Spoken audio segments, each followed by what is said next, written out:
decepções. Será que existe uma maior do que no que foi abordado no último vídeo? Existe.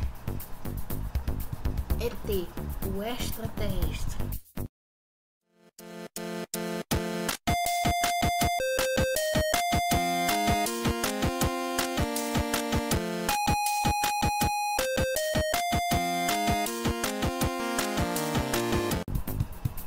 Atari dominava o mercado de consoles nos anos 80, dos anos 70 a 80. Com isso, muitas empresas entraram no ramo de videogames. A partir disso, houve uma avalanche de jogos suíços lançados. Ao contrário de hoje, que temos ferramentas como a internet para saber como é um jogo antes de comprar, naquela época não havia isso. Muitas vezes as pessoas pegavam o game pela capa.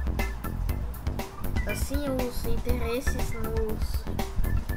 nos videogames foram se arrastando cada vez mais nos anos 81 e 82, até que a Atari teve uma salvação para atrair os consumidores. Em 82 era lançado ET, o extraterrestre. O filme lucrou 700 milhões de dólares, que hoje seria mais de 1 bilhão de dólares. Então Steve Ross negociou com Steve Spielberg, eu não sei falar essa merda, então eu vou colocar aí o nome na tela, a quantia de 10 a 20 milhões de dólares pelos direitos, algo nunca visto na história dos games. A Atari percebeu que esse projeto não deveria haver falhas, então contratou Howard Scott para o desenvolvimento do jogo, pois ele já tinha conseguido fazer um filme e jogo com sucesso, que seria Indiana Jones e os Caçadores da Arca Perdida. Porém, aconteceu um imprevisto para Scott. O game deveria ser lançado no Natal de 82.